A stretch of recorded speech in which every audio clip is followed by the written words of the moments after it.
بیان فرمائے۔ سب سے پہلی چیز حضرت فقیہ ابو اللیث رحمۃ اللہ تعالی علیہ نے فرمایا کہ اگر یہ دیکھنا ہو کہ بندہ اپنے رب سے ڈرتا ہے کہ نہیں، تو فرمایا یہ دیکھو کہ وہ جو کھاتا ہے کھانا وہ لاتا کہاں سے،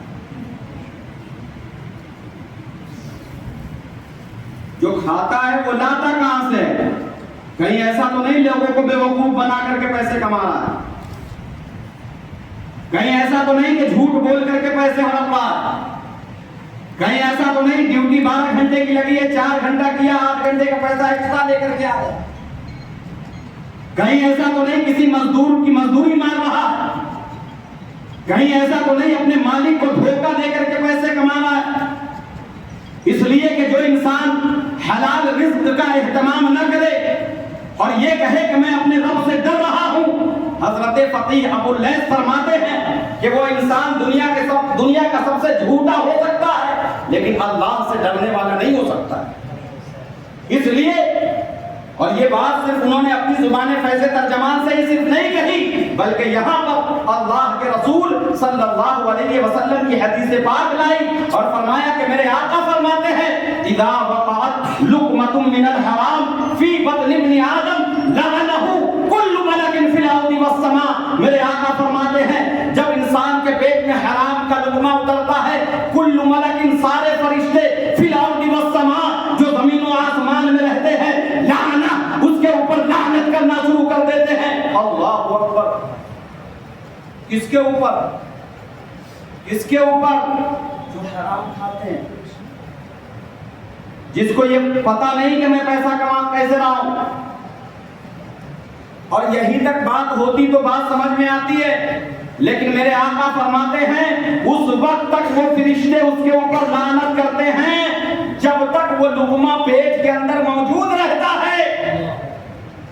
اللہ اکبر۔ صاحب زمین و آسمان میں کتنے فرشتے ہیں، ہے اندازہ اس کا؟ آج ہم کہتے ہیں پریشانیاں ہمارے مقدر میں لکھ دی گئی ہیں، پریشانیاں گھر کا طواف کر رہی ہیں، وہ گھر سے جانے کو تیار نہیں ہے۔ صاحب اس کی وجہ یہ ہے کیونکہ ہم نے حرام رزق کو اپنے گھر میں لا کر کے رکھا ہوا ہے۔ میرے آقا صلی اللہ علیہ وسلم کے دیوانوں کتنے فرشتے ہیں زمین و آسمان میں، اس روایت سے اندازہ لگائیے۔ میرے آقا فرماتے ہیں جب کسی انسان کا انتقال ہوتا ہے تو 2 فرشتے ہر انسان کے اوپر ہیں، مقرر کیے گئے اچھی اور بری چیزوں کو لکھنے کے لیے۔ یہ دونوں فرشتے رب کی بارگاہ میں حاضر ہوتے ہیں اور کہتے ہیں پروردگار جس کے اوپر تو نے مجھ کو مقرر کیا تھا اس کا تو انتقال ہو گیا، وہ تو سپرد خاک کر دیا گیا، اب میں کہاں جاؤں؟ آسمان میں کوئی ایسی جگہ بتا جہاں بیٹھ کر تیرا ذکر کروں۔ تو اللہ فرماتا ہے یہ آسمان فرشتوں سے خالی نہیں ہے۔ اللہ اکبر، اللہ اکبر۔ پھر وہ فرشتے کہتے ہیں پھر کوئی زمین پر ایسی جگہ بتا جہاں بیٹھ کر تیری تسبیح بیان کروں۔ تو اللہ فرماتا ہے زمین بھی خالی نہیں ہے انسان اور جنات سے۔ تو پروردگار کروں کیا؟ فرمایا اسی انسان کے سرحانے میں جا کر کے کھڑے ہو جا جس کے اوپر میں نے تجھ کو مسلط کیا تھا، اور سن اگر وہ وفادار رسول تھا تو تسبیح بیان کر اور قیامت تک اس کے نامہ اعمال میں نیکیاں اضافہ کرتا رہا، اور اگر وہ غدار رسول تھا تو لعنت قیامت تک اس کے اوپر بھیجتے رہو۔ اللہ اکبر۔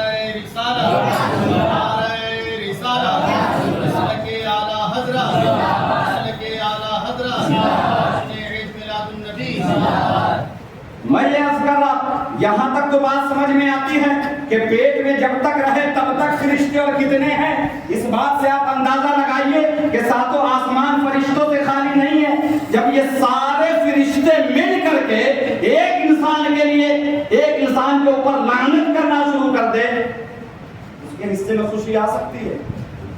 اس کو برباد ہونے سے کوئی بچا سکتا ہے؟ تو یہ باتیں صرف سننے کے لیے نہیں ہے، اللہ کے رسول کی حدیث پاک اس لیے ہے کہ سنو اور سننے کے بعد حرام سے دور ہونا شروع کرو۔ اور آگے والا اگر حصہ میں نے تلاوت کر دی اور اگر واقعی میں دل کے اندر ایمان ہے تو حرام کے قریب آپ کبھی نہیں جائیں گے۔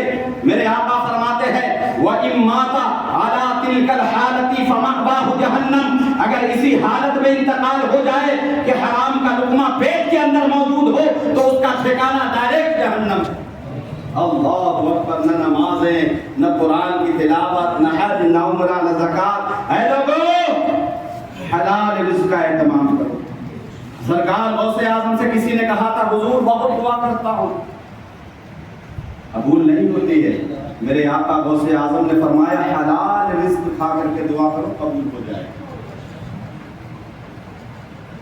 یہ بات جب ہمارے اکابروں نے زندگی کس طریقے سے گزاری، حضرت امام اعظم ابو حنیفہ کی نظر جب اس حدیث پاک پر پڑی تو بغداد میں چونکہ آپ رہتے تھے تو حضرت امام اعظم ابو حنیفہ کے زمانے میں ایک چور آیا، بلکہ چوروں کا پورا گروہ تھا۔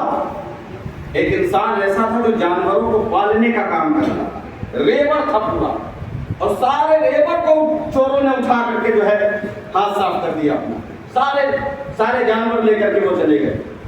حضرت امام اعظم ابو حنیفہ رحمۃ اللہ تعالی علیہ کو جب یہ خبر ملی کہ فلاں شخص کے ریبر کے جانور غائب ہو گئے ہیں اور پتہ نہیں کہ اس نے کہاں جا کر کے بیچا ہے، پتہ نہیں کس کے پاس بیچا ہے، اب ظاہر سی بات ہے بکریوں کو لے کر کے کریں گے کیا؟ کسی قصائی کے پاس جائیں گے، ایسے شخص کو دیں گے، ظاہر سی بات ہے جو اس کو بیچ کر کے جس کے بدلے میں وہ اس کو پیسے دے۔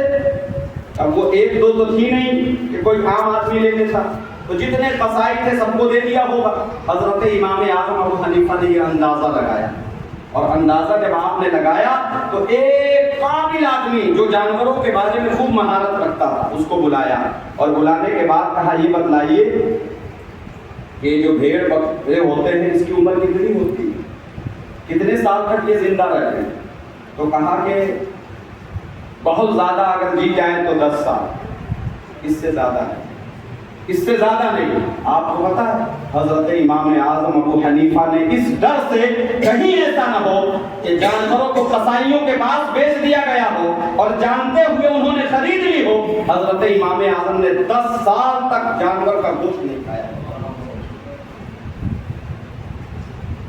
ہم کس دنیا میں رہتے ہیں؟ حضرت امام غزالی رحمۃ اللہ تعالی علیہ نے پوچھا کہ حضور کیا صرف اسی چیز سے پتہ چلتا ہے کہ میرے اندر اللہ کا خوف ہے؟ فرمایا نہیں، دوسری چیز یہ ہے کہ یہ دیکھو کہ ایک انسان اپنے دل کی حفاظت کرتا ہے، اس لیے کہ جو انسان لوگوں کا بغض لے کر کے زندہ ہو، اس لیے کہ جو انسان دوسروں کی ترقی کو دیکھنا برداشت نہ کرتا ہو، ایک بھائی دوسرے بھائی سے حسد لیے ہوئے ہو، کسی کی کامیابی کسی کو ہضم نہ ہو رہی ہو، فرمایا کہ جو انسان حسد میں جی رہا ہو اور یہ کہے کہ میں اپنے رب سے ڈرتا ہوں، تو فرمایا وہ سب سے جھوٹا ہے وہ انسان جو لوگوں کا بغض لے کر کے کہے کہ میں اپنے رب سے ڈرتا ہوں۔ اور یہ بھی بات انہوں نے صرف اپنی زبان سے نہیں کہی، بلکہ یہاں پر بھی اللہ کے رسول صلی اللہ علیہ وسلم کی حدیث پاک لائے۔ میرے آقا نے فرمایا الحسد یأکل الحسنات کما تأکل النار الحطب۔ میرے آقا فرماتے ہیں حسد ایک ایسی بیماری ہے جو دل میں لگتی ہے۔ کہاں لگتی ہے؟ دل میں لگتی ہے، اور جس دل میں لگ جاتی ہے کیا کرتی ہے؟ پھر وہاں کی نیکیوں کو جلا کر کے وہ خاک کر دیتی ہے، پھر وہاں نمازیں سلامت نہیں رہتی، اور عاد و وظائف وہاں سلامت نہیں رہتے، وہاں قرآن کی تلاوت محفوظ نہیں رہتی ہے۔ تو اے لوگوں، اگر یہ چاہتے ہو یہ ٹوٹی پھوٹی عبادتیں باقی رہیں، میدان محشر میں کام آ جائے، تو سب سے پہلے اپنے دل کو صاف کسی کا بغض اپنے دل کے اندر نہ رکھو، اس لیے کہ جو انسان لوگوں کے بغض میں جی رہا ہو اور کہے کہ میں اپنے رب سے ڈر رہا ہوں، وہ جھوٹا ہے۔ اب چونکہ یہ محفل غوث اعظم ہے تو تھوڑا پہلے سے بات عرض کر دوں تاکہ سمجھ میں آ جائے، بات وہیں پہ لے کر کے جاؤں۔ آپ کو پتا ہے ہندوستان کی سرزمین پر حدیث کی سند لانے والے شخص کا نام علامہ عبداللہ، اور یہ ایسے شخص ہیں جن سے ہر مکاتب فکر کے لوگوں نے حدیث کی سند لی، یعنی کہ سب کی نظر میں یہ معتبر ہے، کیونکہ سند اس سے لی جاتی ہے جو معتبر ہو۔ غیر معتبر سے اگر سند لیں گے تو اس سند کی اہمیت نہیں ہوگی۔ تو حضرت امام علامہ عبدالحق محدث دہلوی نے ایک کتاب لکھی جس کتاب کا نام ہے انفاس العارفین، اور اس کتاب کے اندر حضرت علامہ عبدالحق محدث دہلوی نے اپنے والد محترم کا ایک واقعہ لکھا۔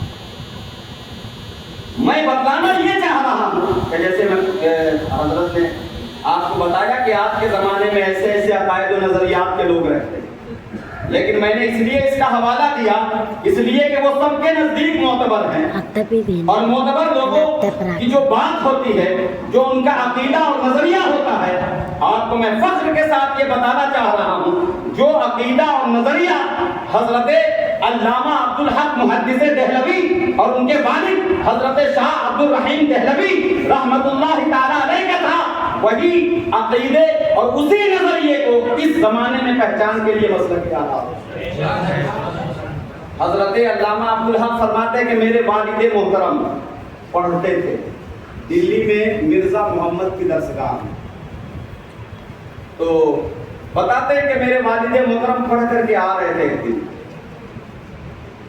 حضرت شیخ سعدی شیرازی رحمت اللہ تعالی علیہ کے کتاب کے کچھ اسباب، اتنے پیسے نہیں تھے کہ ہر انسان کتاب خرید لے، کتاب ایک ہوتی تھی، پڑھنے والے سینکڑوں ہوتے تھے، لیکن یہ تھا کہ ذہن کے اوپر اعتماد کہ پڑھ لیں گے تو وہ چیز یاد رہے گی۔ آج ہمارے پاس سامنے کتاب ہوتی ہے، ہم کتاب دیکھ کر کے نہیں پڑھ پاتے۔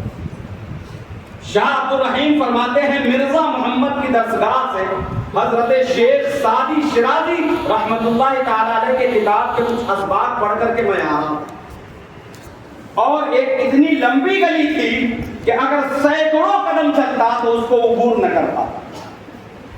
اچانک سے جو سبق میں پڑھ کر کے آ رہا تھا، نیچے کے کچھ لائن میرے ذہن سے نکل گئے اور میں پریشان ہو گیا کہ یار اب کیا ہوگا، کل دوستوں کے درمیان بیٹھوں گا تو ذہن کا مذاق بنایا جائے گا، سارے لوگ سنا دیں گے، میں نہیں سناؤں گا تو لوگ مجھ پر ہنسیں گے۔ بے چینی ہوئی، پریشانی ہوئی، اور اسی بے چینی اور پریشانی میں آپ نے بزرگوں کو یاد کرنا شروع کر دیا۔ تو اچانک سے کیا دیکھا کہ آپ کے سامنے میں ایک بزرگ ظاہر ہوئے، آ گئے، چہرہ نورانی تھا، چہرے پر جو بال تھے وہ سب سفید ہو چکے تھے۔